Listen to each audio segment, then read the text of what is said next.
O Jornal Atalaia está de volta e vamos falar agora da Defesa Civil. Esse órgão está se planejando para enfrentar o período chuvoso e também o período da enchente aqui no município. O Departamento de Defesa Civil é um órgão que trabalha sempre visando coibir desastres naturais. Em Óbidos, o órgão todos os anos tem desenvolvido estratégias para atender a toda a demanda durante o período da subida das águas do Rio Amazonas.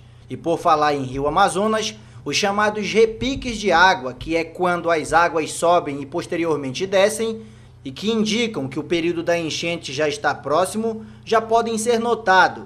Mas para alívio de muitos, se comparado hoje o mesmo período do ano passado, o nível do rio se encontra 20 centímetros mais baixo.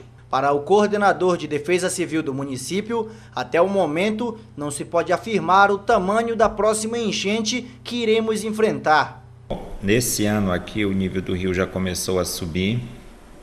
Hoje nós estamos com 2,26 m, 2014. Em 2013 nós estávamos com 2,48 m, ou seja, no início da cheia do ano passado nós temos uma diferença de 22 centímetros, né? Então está um pouquinho abaixo esse ano. Isso de certa forma nos deixa um pouco confortável, né? Mas é muito cedo ainda para falar a dimensão, o rumo que a cheia deve tomar.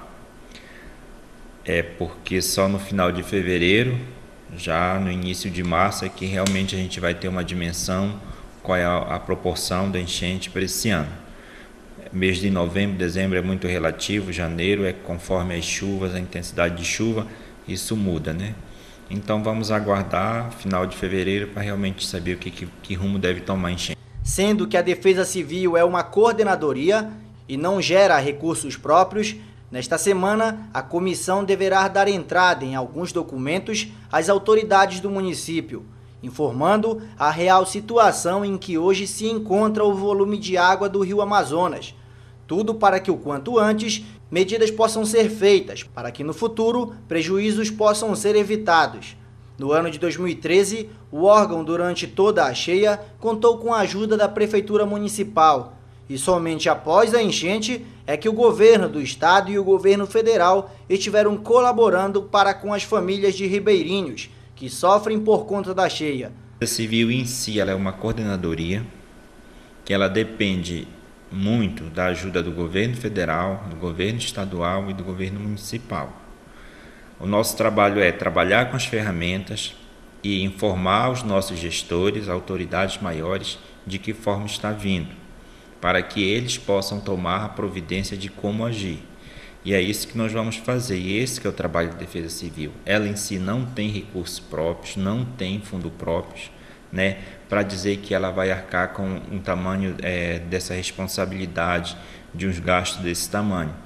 O ano passado, o município de Óbidos só recebeu do governo do estado 200 cestas básicas.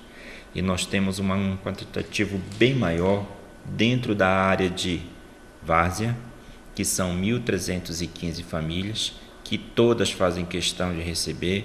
Então, elas mesmo geram uma confusão, geram um problema muito grande, isso atrapalha o trabalho.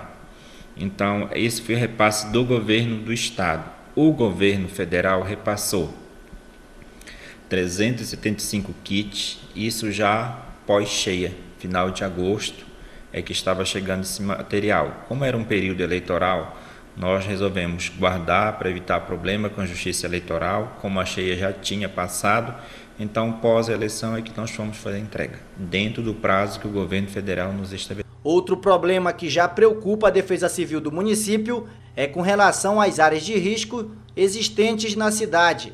Com a chegada do período chuvoso, famílias que moram ao entorno da barreira e da rua Antônio Fernandes correm sérios riscos. E já nesta semana acompanhamos a chegada da chuva, com um grande volume de água que caiu sobre a cidade. Olha, essas pessoas elas têm consciência do perigo, né? Elas sabem que elas estão correndo desse risco. Isso não é segredo para ninguém. As pessoas também elas resistem em ficar ali. Elas não querem sair. Antônio Fernandes é um problema sério que as pessoas conseguiram fechar todos os quintais com suas cercas.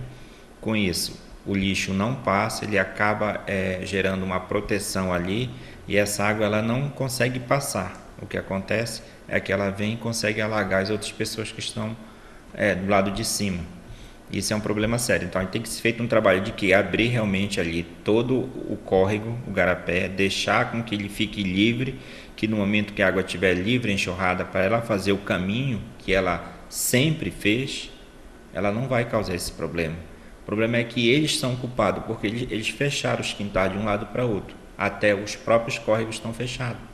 Então, eles não deixam com que a água desça em sua naturalidade. O que vai acontecer? Ela fecha, então ela começa a subir. E quando ela começa a subir, começa a aparecer os problemas ali. É rio alagado, é pessoas alagadas, e aí gera toda aquela confusão.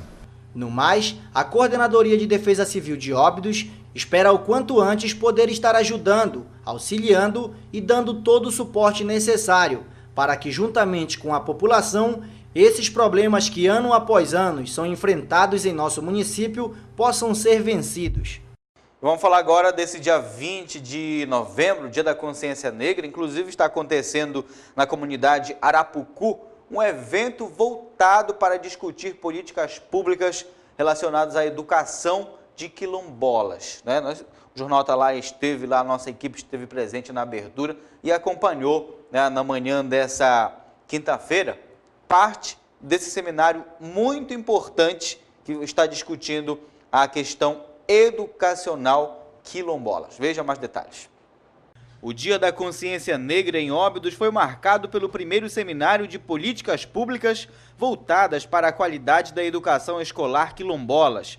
O evento iniciou nesta quinta-feira na comunidade Arapucu, onde 17 comunidades estão reunidas discutindo ideias e encaminhando propostas na implementação dessa política. Estão participando do seminário lideranças comunitárias, professores e autoridades do município.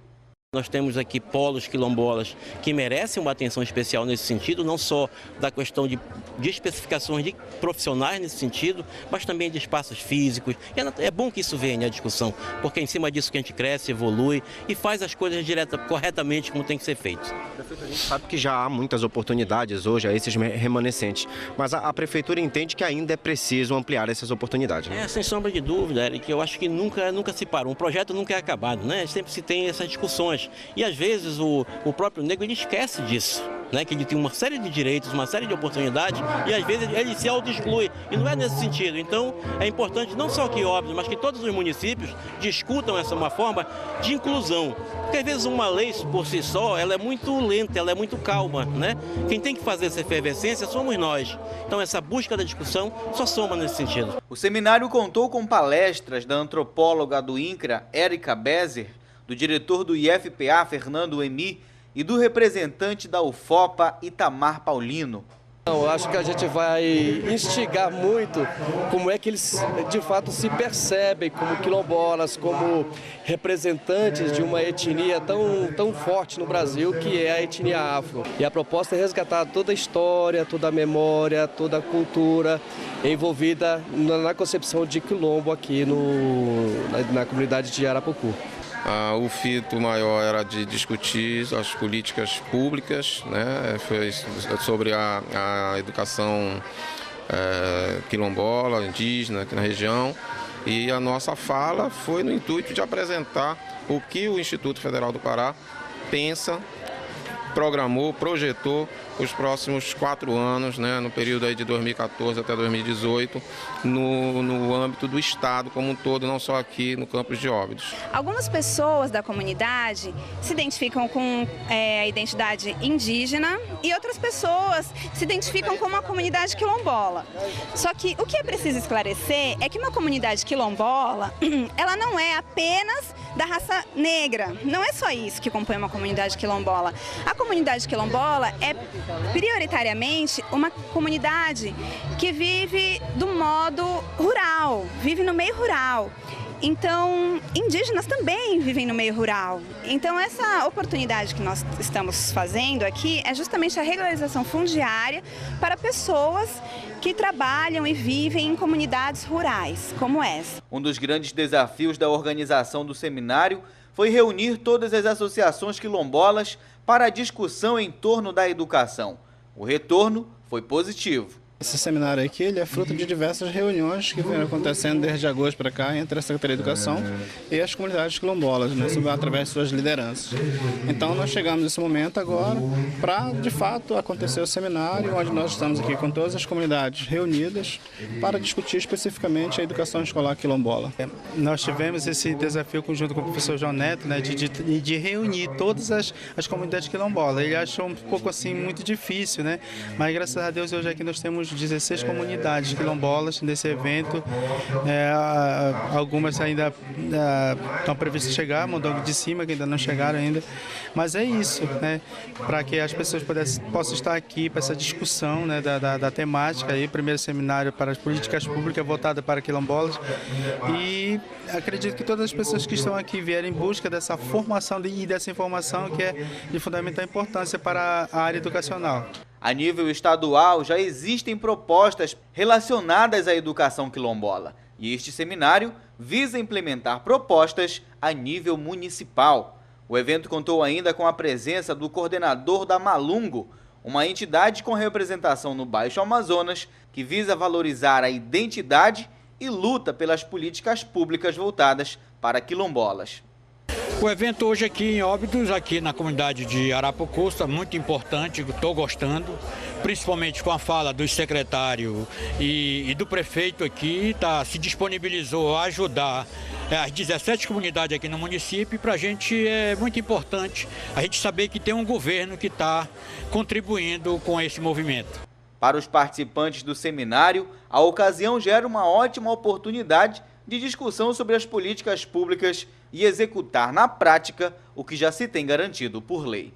Que a gente sabe que tem muitas políticas voltadas para a educação, como foi colocado aqui por várias lideranças, e que essas políticas elas precisam ser colocadas em prática realmente, né? Que se ficar só no papel não vai adiantar nada.